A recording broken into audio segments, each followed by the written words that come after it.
Even today, I can't sleep peacefully at night. 8 years ago, my best friend and I were standing outside an old cemetery, laughing. We thought it was just a harmless joke, but that night, we both had the exact same dream. And when we finally opened our eyes, we were in a hospital. 3 months had passed. No one could explain what had happened to us. And ever since that night, every time I try to fall asleep, I hear the same laughter, the same terrifying laughter. That may have followed us home from that cemetery.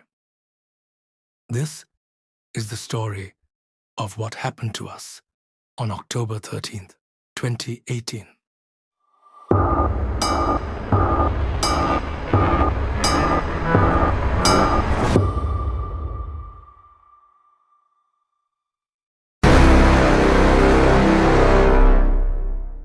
This is the story of a trip my friend and I took, a trip I have never been able to forget.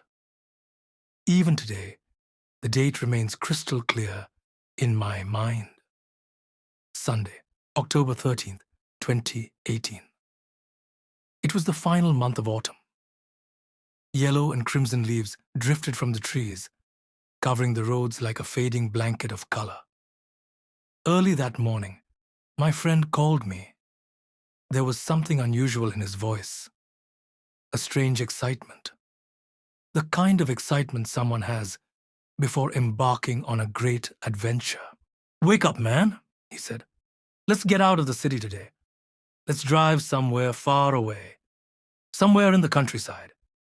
We'll leave Lahore behind, breathe some fresh air, and just enjoy the road." I sat up in bed. The sun hadn't fully risen yet. Birds chirped outside my window. From my room, I could see a large mango tree where dozens of sparrows were making noise as they hopped between the branches. For a moment, I simply watched them. The scene felt peaceful, almost too peaceful. Then I grabbed my phone. "All right," I said, "I'm in. But where exactly are we going?" He laughed. "Nowhere specific, just a road trip. I know a place with endless fields, old dirt roads, and some ancient graveyards nearby. The scenery is incredible." I agreed. At the time, I was 25 years old and worked for a private company. My friend managed his father's agricultural machinery business. We had known each other our entire lives: school, college, university. We had been together through it all. He was the one person I could tell anything without hesitation. After getting ready, I put on a pair of blue jeans and a gray sweatshirt. I packed a few bottles of water, some snacks, and a power bank in my backpack. After saying goodbye to my father and borrowing the car keys, I headed toward my friend's house. When I arrived, he was already waiting outside. A few minutes later, we were on the road. The trip had officially begun. For a while, we simply enjoyed the drive.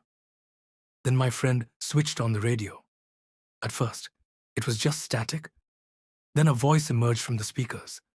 Someone was narrating a terrifying real-life incident. As the story unfolded, the atmosphere inside the car slowly changed. Neither of us said much. The road ahead seemed quieter, darker, even though it was still daytime. The more the narrator spoke, the more uneasy we became. Finally, I reached forward and turned the radio off. Silence filled the car. I pulled over to the side of the road and looked at my friend. "No more radio," I said.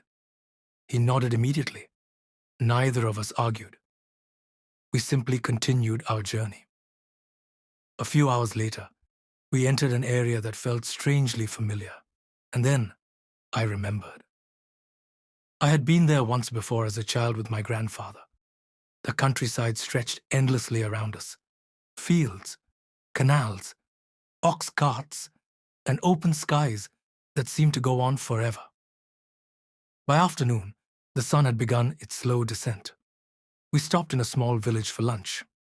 The people there were incredibly welcoming. An elderly farmer invited us into his home and served us fresh buttermilk and homemade cornbread. While we ate, he told us about an old graveyard farther down the road, a place known as Rakiba. The name means the watcher, he explained. Then his expression changed. His smile faded, and his voice grew quieter.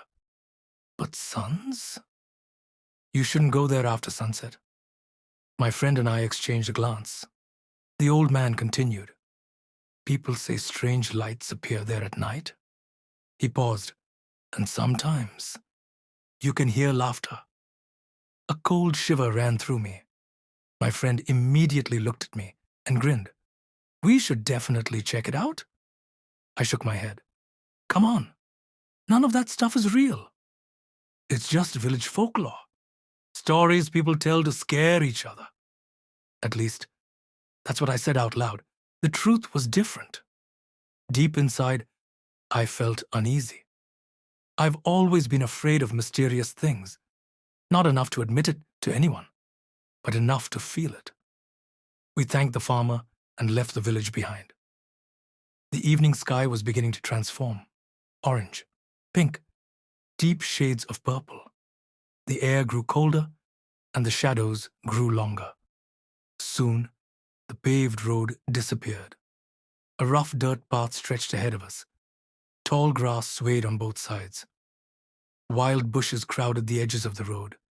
Every now and then, a heron or some unseen bird would suddenly take flight from the darkness. We crossed an ancient bridge. Beneath it lay a dried-up canal. Up until that point, everything had gone perfectly. But after that, our journey became something else entirely.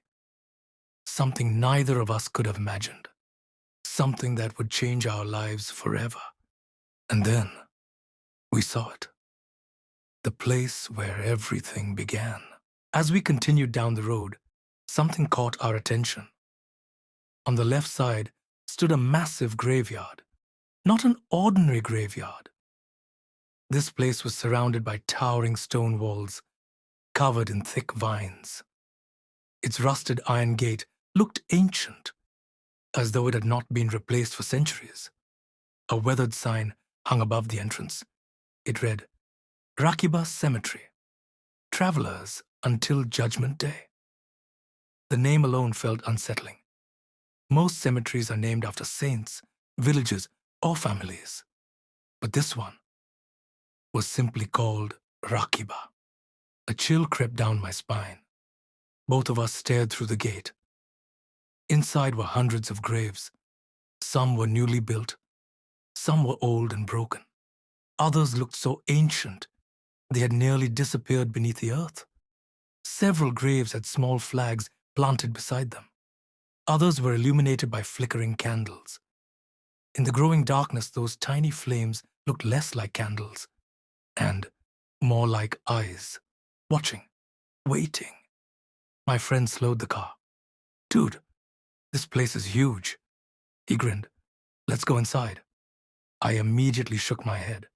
Have you lost your mind? It's getting dark. We need to leave. But he wouldn't listen. No matter how much I argued, he refused to back down. Instead, he stepped out of the car. Then he started laughing. He pressed the horn repeatedly and shouted toward the cemetery. Hey! Wake up, everyone! We've got visitors! Bring us some water and snacks. I sighed. Come on, man. Stop messing around. But he only laughed harder. Which grave are you sleeping in? He yelled. Tell me. Maybe I'll move in too. I'm practically homeless. We both burst into laughter. Our voices echoed through the silent graveyard. Then suddenly, a crow exploded from the darkness and flew overhead. We both jumped. But that wasn't the strangest thing. The strangest thing was what happened next. An elderly man was suddenly standing beside us. Neither of us had seen him approach. One moment, nobody was there. The next, he was. It felt as though he had risen from the ground itself, or stepped out of the air.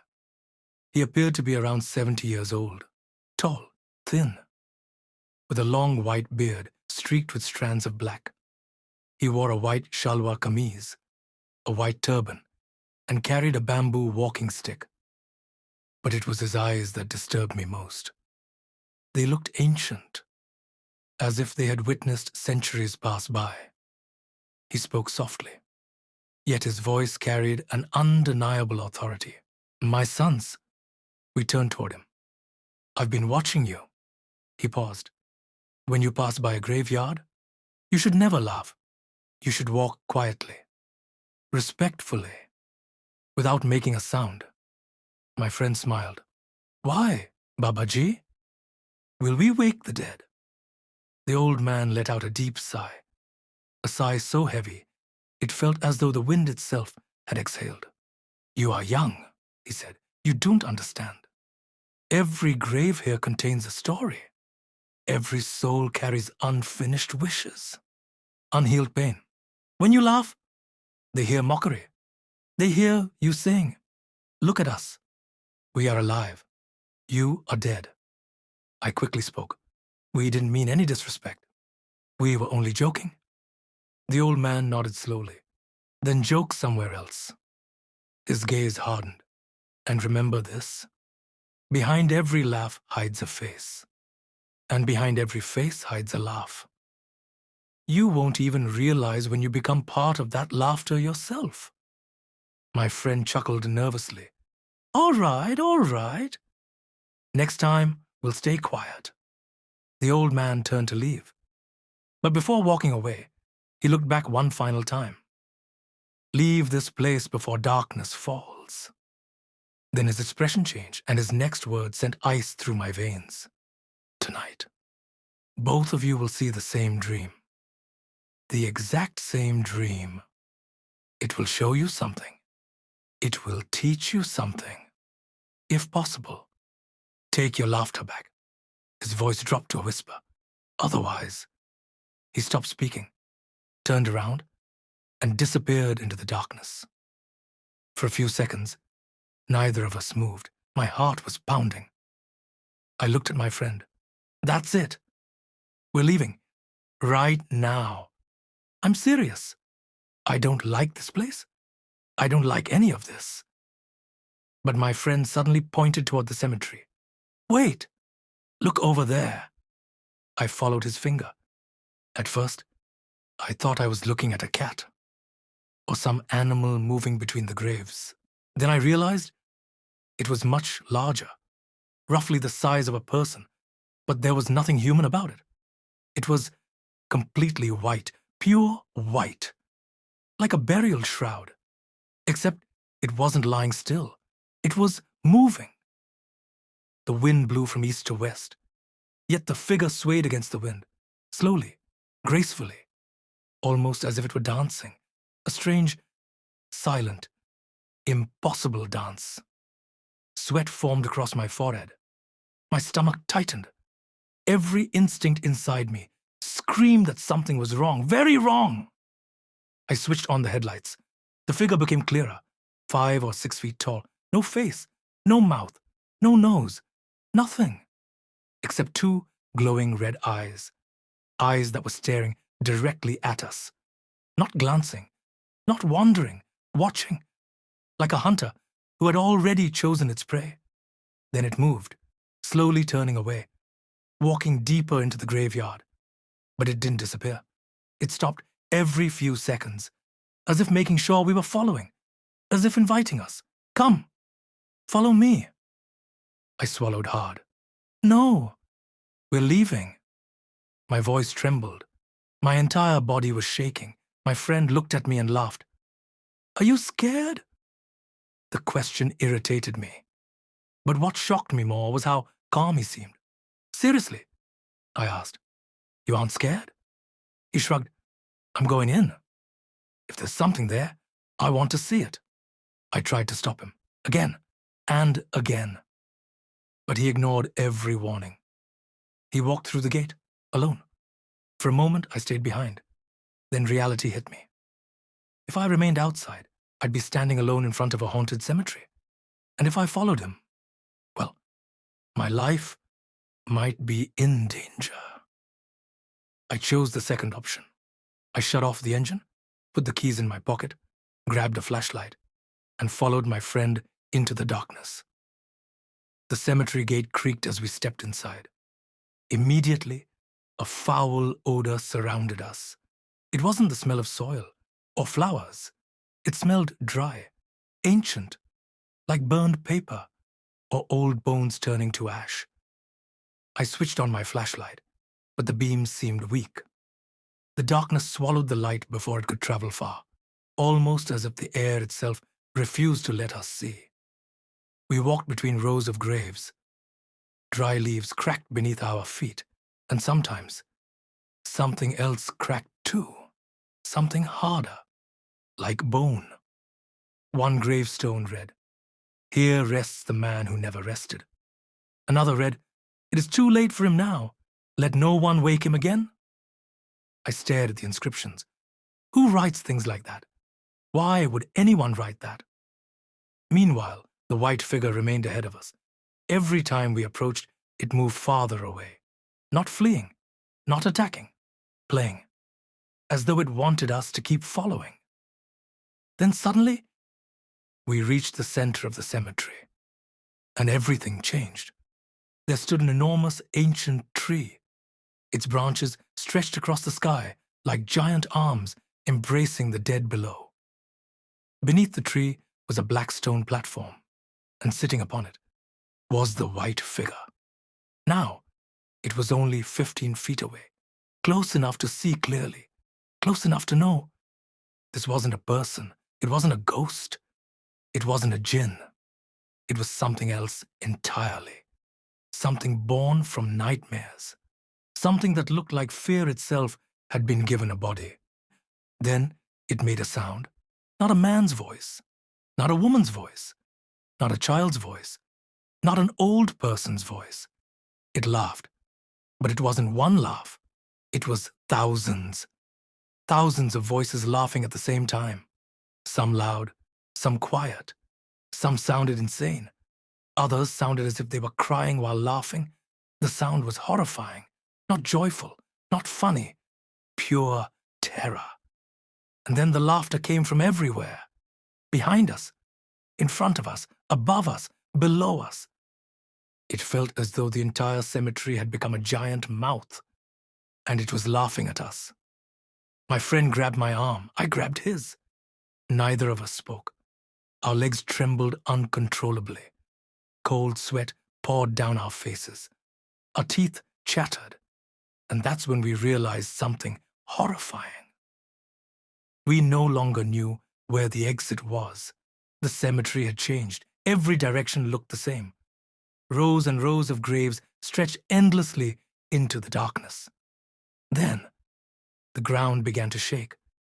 At first, it was a faint vibration. Then, it became stronger, violent. The earth beneath our feet trembled like an earthquake. I lost my balance and crashed onto a nearby grave. My hand plunged into the loose soil, and immediately, I felt something move beneath it. Something alive. Or something that shouldn't have been alive. A hand, a bone, a finger. I didn't know what it was. I ripped my hand out of the dirt and stumbled backward. Black soil covered my fingers. The smell coming from it reminded me of blood. Old blood. Then came the sound. Crack! One grave split open. Crack! Another. Then another. And another. Within seconds, hundreds of graves were breaking apart. The earth erupted around us, and things began crawling out. Some were skeletons. Some were rotting corpses draped in torn clothing. Some were nothing but shadows. Others had no recognizable shape at all, yet somehow you could still feel their presence. And every single one of them shared one thing in common. They were laughing. That same horrible laughter. The laughter that had surrounded us moments before. A skeleton emerged from a grave only a few feet away. In its hands, was an ancient bowl filled with burning embers. Then something impossible happened. It spoke. Not with lips, not with a tongue. Yet we heard it clearly. "Why did you wake us?" Its hollow eye socket stared directly into mine. "We have slept for centuries." I tried to answer. Nothing came out. My throat had stopped working. My friend somehow found the courage to speak. "We didn't mean to wake anyone. We were just—" "You laughed." The voice came from behind us. We turned. A woman stood beside a cracked grave. Half of her face was missing. One eye socket was completely empty. The remaining eyes stared at us with hatred. "We heard your laughter. We felt your mockery. Do you know what happens when the living laugh at the dead? Our wounds reopen. Our pain returns." The laughter grew louder, much louder. Now they were moving toward us. A corpse, carrying its own severed head. The head was smiling, yet tears streamed from its eyes. A twisted figure, with its spine protruding from its back, danced through the graves. Another creature staggered forward, while flies poured from its mouth. It laughed so hard that it sounded like screaming. I felt myself slipping toward unconsciousness. The world spun around me. Then my friend shouted, "Run!" We turned and ran. At least, we tried to. The ground beneath us had become soft. Every step dragged us deeper. The soil wrapped around our ankles, holding us, pulling us down. The harder we fought, the deeper we sank. Panic consumed us. There was nowhere to go, no way to escape. Then suddenly, a familiar voice echoed through the darkness. "Enough!" Everything stopped. The laughter, the movement, even the wind. The old man had returned. He appeared from nowhere, as though he had always been standing there, watching, waiting. He raised his bamboo staff, then slammed it against the ground. Boom! A shock wave exploded through the cemetery. Every creature froze. The laughter vanished instantly. Silence. The old man looked at the creatures. "Let them go. They are not meant to die tonight." A rotting figure stepped forward. "But they mocked us. They laughed at us." The old man nodded slowly. "And you taught them a lesson. That is enough. Return to where you came from." For several seconds, no one moved. Then one by one, they obeyed. The skeletons collapsed into piles of bone. The corpses crumbled into dust. The shadows dissolved into darkness. The laughter faded away. In its place came something even sadder. Whispers, crying, mournful voices carried by the wind. The last being to remain was the white figure. It stood beneath the ancient tree, its glowing red eyes locked onto ours. For a long moment, it said nothing. Then finally, it spoke. Its voice sounded like thousands of voices speaking at once. "You gave us laughter, so we gave laughter to you." The red eyes burned brighter. "Now every night, that laughter will follow you." And then it vanished, gone, as though it had never existed. The old man escorted us back toward the cemetery gate. Our car was exactly where we had left it, untouched, waiting. Before leaving, the old man turned towards us. His expression was grave. "What you witnessed tonight, you witnessed with your own eyes. It was not a dream." Those were the last words we heard, because moments later, everything went black. When I opened my eyes again, I was lying in a hospital bed. Bright white lights hung above me. Machines beeped beside me. My head felt heavy. Confused, I looked around. Then I saw my friend in another bed nearby. He had just regained consciousness too. Our families rushed toward us. Everyone looked relieved and exhausted. I immediately asked the question that had been burning in my mind. What happened? How did we get here? Who brought us to the hospital? My father exchanged a glance with the others. Then he answered, An elderly man brought both of you here. The same night. I sat upright. The old man? Where is he now? My father shook his head. We don't know. We asked him many questions, but he never answered. And before anyone could stop him, he disappeared. A cold sensation crawled down my spine. Then, another question came to mind. How long have we been here? The room suddenly became quiet. My mother looked away. My father finally spoke. You've both been unconscious for 3 months? I stared at him, certain I had misheard. 3 months? He nodded. Yes, 3 months. Neither my friend nor I could believe it. Our families kept asking what had happened, why we had collapsed, where we had gone. But no matter how hard we tried, we couldn't remember. It was as if someone had torn those memories from our minds. Eventually, we returned home. Life slowly returned to normal. At least, that's what we thought, because something had followed us home. Every night, the same dream returned. Every single night. I would find myself standing in that cemetery, beneath that ancient tree, surrounded by endless graves, and then I would hear it. That laughter, the same laughter, thousands of voices laughing together, some crying, some screaming, some begging. The sound grew louder and louder, until it felt as though it was inside my head. And every time I woke up, my heart would be racing, my clothes soaked with sweat, unable to fall asleep again. Years have passed since that night, yet the dream remains, the laughter remains. And sometimes, just before I fall asleep, I hear a faint whisper in the darkness. The same words spoken by the white figure. You gave us laughter, so we gave laughter to you. And that is why I can never truly sleep at night.